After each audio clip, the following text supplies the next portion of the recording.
आच्छा जोङो थांनाय 21 बा 21 अक्ट'बर 2022 आव जोङो बिजनी बलामगुरि गोरोबथा फार्म हाउसआव जों गासैबो एनडिबि हान्जानिफ्राय जोङो मोनसे जयेन्टलि मोनसे इउनाइटेड फराम जों दानो हाबाय। जों बेखौ सेन्ट्रेलि जों दाखांबाय। बे दानायनि उनाव जोङो मैया क'क्राझार डिस्ट्रिक्ट बे एक्स-एनडिबि इउनाइटेड फराम बेखौ डिस्ट्रिक्ट कमिटि जों दानाय जाबाय आरो दिनै चिरां डिस्ट्रिक्ट बे नैबे बामोनगाव मोनसे कमिउनिटि हलाव जोङो चिरां डिस्ट्रिक्ट बे इउनाइटेड एक्स-एनडिबि फरामखौ जों दानो हाबावबाय। बावनो जोङो गोबां जोंनि दैदेनगिरिफोरखौ जोङो दिनै ज' लेंहरनानै दिनैनि जि कमिटि दानाय बेखौ जों दाफुंनो हानाय जाबाय। बेनिफ्राय जोङो बाक्सा, उदालगुरि, सनितपुर बेखौ दानो थांगासिनो दं। दा बेखौ जों गासैखौबो दाजोबखांनायनि उनाव जोङो जोंनि जिथु हाबाफारि बेखौ संकसनिफ्राय सदियासिम जोंनि जि एजेन्डाफोर दङ बेखौ जों मोनफा मोनफा लासै लासै जोङो मावलांबाय थागोन। बेखौ जोंनि जिथु एक्स-एनडिबिनि जेसेबांनाखि समस्याफोर दङ बे समस्याफोरखौ जोङो दिनैसिमाव जोंनि जि एमअएसआव लिरनायफोर बेखौ जों बांसिनखौनो जोङो दासिमावबो फ्राय मावफुंनायखौ जों नुनो मोनाखै। बिनिखायनो जोङो खावलायो जि एक्स-एनडिबिनि जेसेबांनाखि मावनांगौ दफाफोर दङ बे दफाखौ मावफुंनो बा मावफुंहोनो थाखायनो जोङो गोबां लामा नायदोंमोन।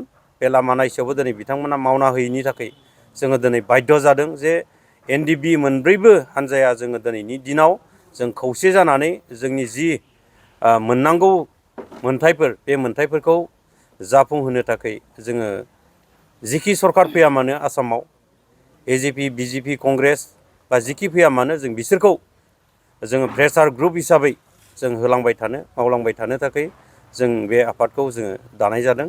आरो बियो जोंनि अनलि एनडिबिनि थाखाय नङा, सारा बुहुमाव थानाय जोंनि बर'फोरनि जेसेबांनाखि समस्याफोर दङ बे गासैबो समस्याफोरखौ जोङो जेसेबां हायो जोङो बेबायदि रायजो राजाफोरजों जयै ओंखारनानै जों बे खामानिफोरखौ मावलांनो थाखाय जों बे थांखिफोरखौ लानाय जादों। डियार नाब्ला सारनि बाथ्राखौ बुंदों। दिनै बेखौ बिथांमोना नाजाबाय थादों होननानै गभर्नमेन्टफ्रा बुंबाय थादों, सरकारा बुंबाय थादों। जों ओंखायनो दिनै जिथु एनडिबि ग्रुपआ जोङो जिथु दा गोदानै दानाय फरामा बेखौ प्रेसार खालामनो बा नायबिजिरनो थाखाय जोङो दिनै बे कमिटिखौ दादों। जोङो उनावसो मोनथिसिगोन जे बेसेबांसिम आवगायनानै दङ बा बिसोरनि केसा दिनैसिम बेसेबां गोजौ दंहैयो।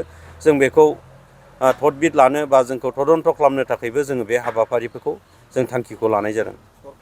सरकारा बेखौ मावफुङाब्ला जोङो नागारनाय नङा। जोङो गणतान्त्रिक भाबै जोङो बेखौ दावहा होलांबाय थागोन। जों गासै बर' रायजो राजाफ्राबो दिनै बेयाव जोंजों लोगोसे दं। बेनिखायनो जों आसा खालामदों फैबाय थानाय समाव जों बावैसोनो जों रायजो राजाखौ लानानैब्लाबो जोङो बेखौ प्रेसार खालामनाय जागोन गभर्नमेन्टआव। आफादा डिसमिस जाखांनायनि उनाव गावबा गाव सेरखाय बेरखाय जानानै दङमोन जोङो।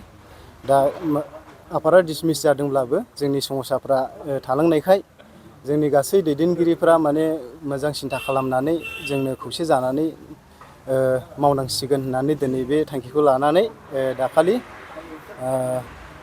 जि एक्स-एनडिबि इउनाइटेड फराम बेखौ दाफुंनाय जादोंमोन।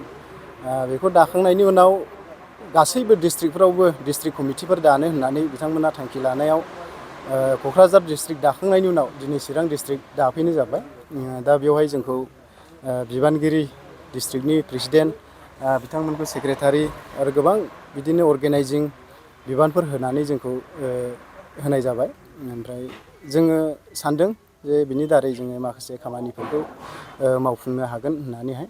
ओमफ्राय जेरावहाय जोंना एकर्ड जाखांनायनि उनावबो जोंनि गोबां समस्याफ्रा थालांदों, जेरै सिमा बारायनाय आरो जोंनि केसफोरनि, ओमफ्राय आरो जोंहा गोबां दंबावो मुंख्लंफोरनि रिहेबिलिटेसननि।